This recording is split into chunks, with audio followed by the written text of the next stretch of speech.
So anong gagawin nila? Yung pondo na nakalaan para sa kalusugan ng ating mga mamamayan, yung pondo na dapat gamitin para wala na pong mahirap na mamamatay dahil lamang sa kahirapan, gagamitin na naman nila sa politika. Hindi ba ho napakalaking kawalangyaan yan? 90 billion na kailangan ng mga Pilipino para mabuhay dahil sila may sakit, gagamitin na naman sa politika? Sana po masunog kayo sa impyerno. Kayong mga walang ya, kayong mga adik sa pera, mga kurap, dahil yung nakalaan po para dun sa mga pinakamahihirap, linapan nyo. Ito nga mga kababayan, bago natin ituloy ang video na ito, kung bago ka lang sa aking YouTube channel baka pwede makahingi ng like at subscribe at click mo na rin ang notification bell para updated ka sa aking nilalabas na bagong video. Salamat po. So, kung ayaw mo magbigay ng mas maraming benepisyo, huwag kang tumanggap na mas mataas na premium.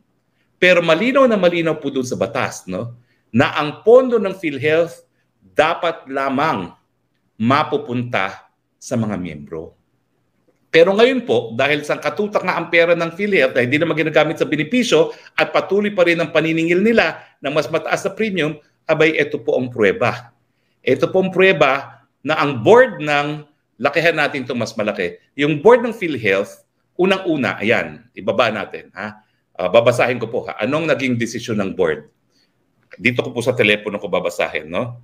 Abay, ito, based on the recent approval of the PhilHealth Board on the transfer of government subsidy for premium contributions that are more than the benefit expenses of indirect contributors. So apparently, merong 89.9 billion na pera ang linaan ng gobyerno para sa premiums na hindi naman nagagastos dahil hindi nabibigyan ng karagdagang benepisyo ang mga miyembro. So kung meron kayo extra na pera, dahil sabi ng batas, dapat gastusin yan para sa benepisyo ng mga members, dapat nagbigay ng mas maraming benepisyo. Sagutin nyo na yung stents o siguro yung mga open heart surgery. Sagutin nyo na rin yung full cost ng chemotherapy at saka ng radiation dahil yan naman po talaga ay napakamahal. No? Sagutin na yung mas maraming gamot na maintenance na ngayon ay palaging kulang sa mga local government units. Pero nakasulat din po sa batas na yan, hindi dapat ibabalik sa national government ang kahit anong sobrang pondo. Dapat yan ubusin sa mga miyembro. Sa katunayan, hindi nga dapat magkaroon ng savings ang PhilHealth. Dapat yan ubos sa benepisyo dahil hindi po ako naniniwala na with 110 million people na karamihan sa atin ay mahihirap, hindi natin kinakailangan ng tulong medikal.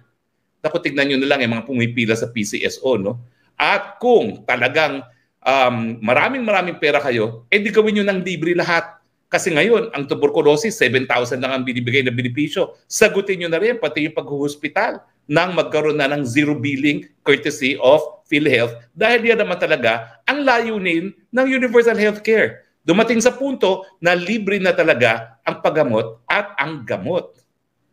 Pero ito po, nakasaad po dito sa isang memorandum na address sa Execom, yung Executive Committee ng PhilHealth, na nagkaroon na raw ng approval ang board na yung government subsidy for premium na sumobra dahil ito ay sobra dun sa mga expenses ng indirect contributors ay ibabalik sa gobyerno. 89.9. At ito pa nga po yung schedule ng pagbabalik. Aba, ang first tranche May 10, 2024. Ngayon po, August 21, 2024, 10 billion. 20 billion nung una, 30 billion sa October 2024, at 29.9 billion sa May 26, 2025. Ano pong nakapagtataka rito? Abay, ito po yung rini-release, 90 billion sa panahon ng eleksyon. Alam naman natin na may mga bagong ayuda na inilabas kasabay din ng pirma. So anong gagawin nila? Yung pondo na nakalaan para sa kalusugan ng ating mga mamamayan, yung pondo na dapat gamitin para wala na pong mahirap na mamamatay dahil lamang sa kahirapan, gagamitin na naman nila sa politika.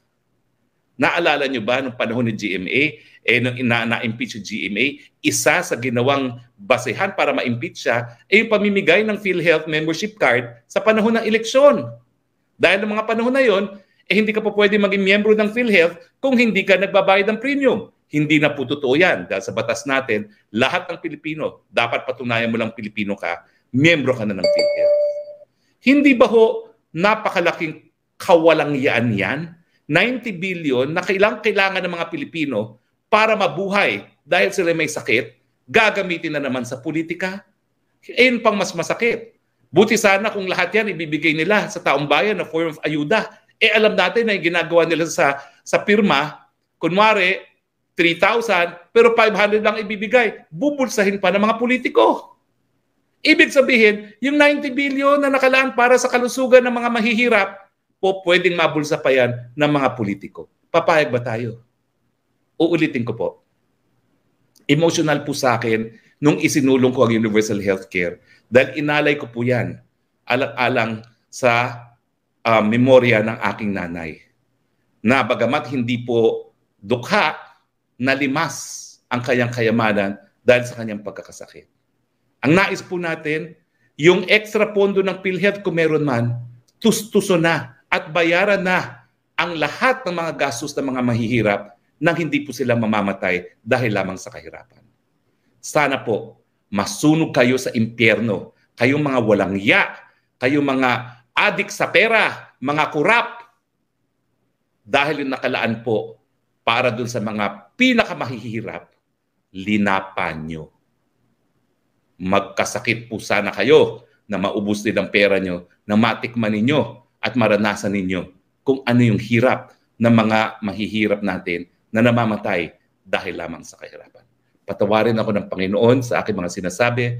Lord, forgive me, tao lang po. Pero hindi ko po talaga masitmura ang kawalangyaan nung lulustay at kukurakutin ang pondo that literally spells the difference between life or death para dun sa ating mga mahihirap. Patawarin niyo rin po ako, pero ganyan po ang aking paninindigan. Kaya nga po ulitin ko, sa mga mandarambong na naglipat ng 90 billion para kurakutin ng mga politiko, ipakukulong ko po kayo, maski yan na ang huling gagawin ko sa mundong ibabaw na ito. Pangako ko po iyan.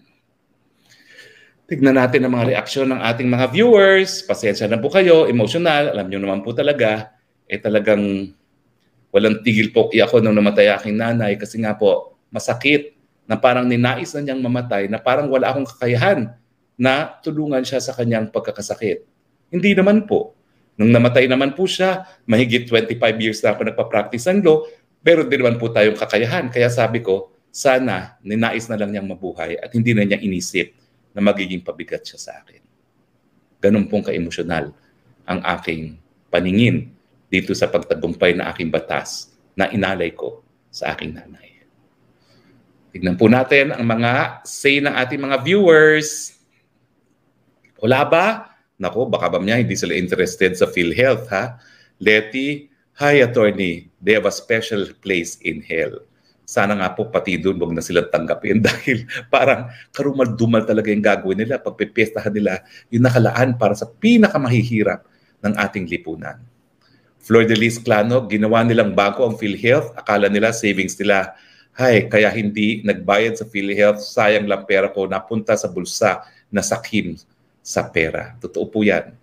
Dapat ganyan po talaga tayo. Magagalit tayo dahil ang intention ko po bilang nagsulong yan, wala nang mahirap na mamamatay lamang dahil sa kahirapan. DOF team dito po sa Cebu, palaging ubos ang equipment sa operation, attorney every 3 months bago sila magbigay uli. Pero dami nang ooperahan araw-araw. Tapos ang mga mahal ng mga equipment, isa lang nasa 3K. Plus, paano ba yung mga walang kakalungkot? Buti na lang may malasakit center pa. Ayun nga po dapat lahat po yan, dapat dahil sa PhilHealth, hindi na nga po dapat magkaroon ng malasakit dahil dapat yan, bayaran na ng PhilHealth. Mantakin mo, may sobra naman pala silang pondo, ba't hindi nila ibuhos sa benepisyo ng mga miyembro? The bakeries, nakakaawa mga Pilipino, kaya sobrang sama loob ko, kaso sa sahod at makikita ko ang tax ko. Kurakutin lang din naman pala. Pag di nagbago presidente till 2028, lalayas na talaga ako ng Pilipinas. Wag naman po. Makibaka po tayo. Husgahan po natin ang presidente na pinayagang lustayin ang salapi na nakalaan para sa mga mahihirap. Susan na Hidangin, umabot ang bills namin ng 300K. Puwera pa yung ibang binili namin sa labas. Yun nga po eh. Kung sobra-sobra pera nila, didagdagan nila yung benepisyo nang wala nang dinadagdag ang mga taong bayan. Ang PhilHealth po kasi, yung mga benepisyo niyan, pang pribado at pang publikong hospital. Kaya po yung mga teroristang NPA, hindi po yan bumoto pabor dyan kasi sinasabi nila, payayamanin lang daw yung mga pribadong hospital. Ang katotohanan, 70% ng mga hospital natin pribado. Kung ina-nationalize mo yan, katumbas ng national budget for 1 year kung ina-nationalize mo. So mabuti pa na magbigay ka na lang nga ng benepisyo sa lahat. Nang sa ganun nga, mabawasan yung babayaran ng taong bayan. Pero kung sobrang pera, dapat yan, zero billing. Sin Yisheng, attorney, talaga ba na hindi pwede magamit ang law na yan for outpatient consultant o labs? Ay, pwede na pong magamit, ha? Pwede na pong magamit for labs. Malaki din ang problema kasi in most public hospitals, especially primary care centers, kulang din ang diagnostic procedures. Yun nga po eh, meron naman palang 90 billion. Dapat yan, tinustusan yung mga lab diagnostics. Kasi kapag alam mong may sakit ka, maaagapan at mas kakaunti ang gastos ng gobyerno.